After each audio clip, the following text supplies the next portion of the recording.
Vanakkam children, today we are going to mark the rivers in the river map of India. First, we are going to mark the direction. Mark the direction in the right and top corner. North, South, East, West. And see the seas, Bay of Bengal, Arabian Sea and Indian Ocean. See the first river, River Vaigai. The second one, River Kaveri. Third one, River Pennar. Fourth one, the River Krishna. Fifth one, the River Godavari. And the sixth, River Mahanadi. So come to the western side. River Narmada. River Tapi. See here, River Sabarmati. Now come to the northern side. First, River Ganga here. River Yamuna. See here, River Brahmaputra. Come here, River Indus. So these are the tributaries of River Indus. First one is Jhelum, Chenab, Ravi, Beas, Sutlej.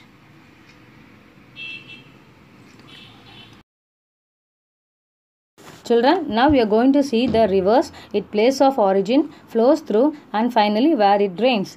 The river Indus, it originates in Tibet Kailash range, flows through India and Pakistan and it drains into Arabian Sea. Then river Ganga, it originates in Gangotri glacier, flows through Bihar and West Bengal and finally drains into Bay of Bengal. The river Yamuna, it originates in Yamunotri glacier, flows through Delhi, Haryana and Uttar Pradesh and drains into Bay of Bengal. Then river Brahmaputra originates in Lake Manasovar, flows through northeastern states and drains into Bay of Bengal. River Kaveri originates in Coorg Hills, flows through Karnataka and Tamil Nadu and drains into Bay of Bengal. River Godavari originates in Nasik Hills, flows through southeastern parts of Andhra Pradesh and drains into Bay of Bengal. Next, River Krishna, it originates in Mahabaleshwar in Maharashtra. It flows through Maharashtra and Andhra Pradesh and drains into Bay of Bengal. Then River Vaigai, it originates in Cardamom Hills, flows through Madurai and Tamil Nadu and drains into Bay of Bengal. Then River Mahanadi, it originates in Amarkanta in Madhya Pradesh and flows through Jharkhand and Odisha and drains into Bay of Bengal. Then River Narmada, it originates in Amarkanta in Madhya Pradesh, flows through Madhya Pradesh and Maharashtra and drains into Arabian Sea.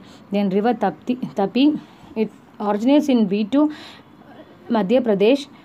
It flows through Madhya Pradesh and Maharashtra. It drains into Arabian Sea. Then River Sabarmati, it originates in Aravalli Hills, Rajasthan, flows through Rajasthan and Gujarat and drains into Arabian Sea. River Pennar, it originates in Nandi Hills in Karnataka.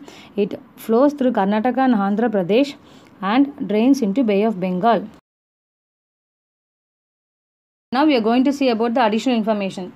So on the basis of the flow of water in the rivers, it can be classified into two types. One is perennial rivers, that is permanent rivers. And the other is non-perennial rivers, that is seasonal rivers. Perennial rivers, these are permanent rivers that flows throughout the year.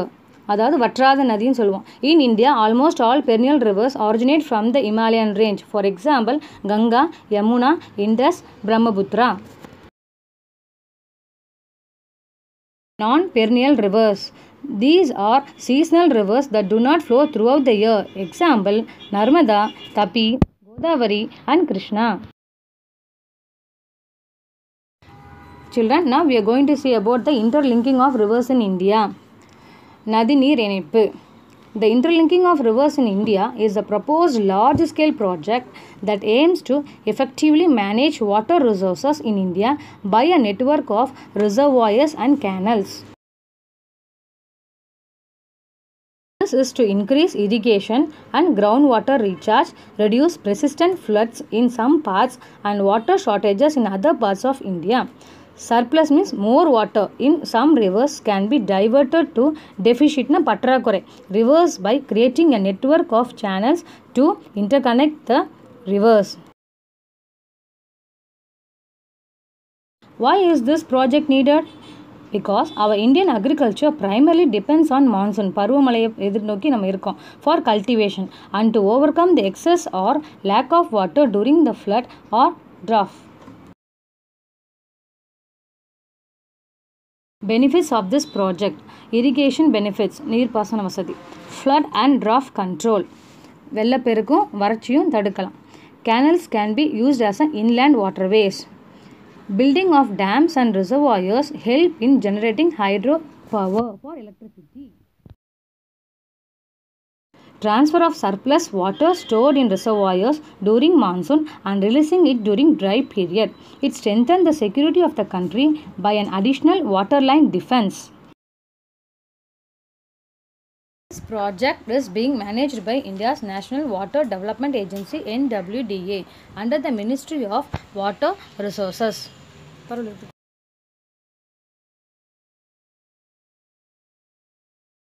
This project has been split into 3 parts: Northern Himalayan Rivers Linking Component, Southern Peninsular Component, Intra-State Rivers. So, Northern Himalayan Rivers Component means it consists of series of dams built along the Ganga and Brahmaputra rivers in India, Nepal and Bhutan. Southern Peninsular Component means interlinking of Mahanadi, Godavari, Krishna, Palar, Pennar and Kaveri, and also interlinking of west flowing rivers.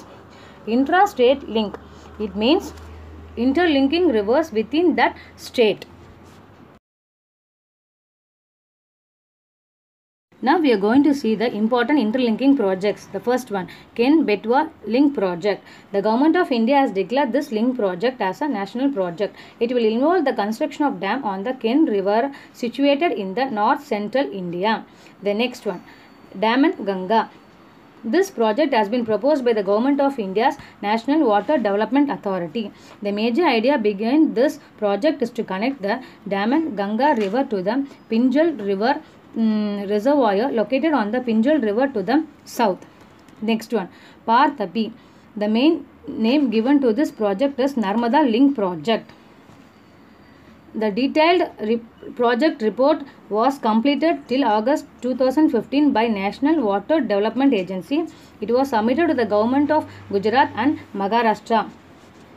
The next one, Mahanadi Godavari Link Project. It is based on the critical link of 9 link system. This includes Mahanadi, Godavari, Krishna, Pennar, Kaveri, Vaigai, Guntur.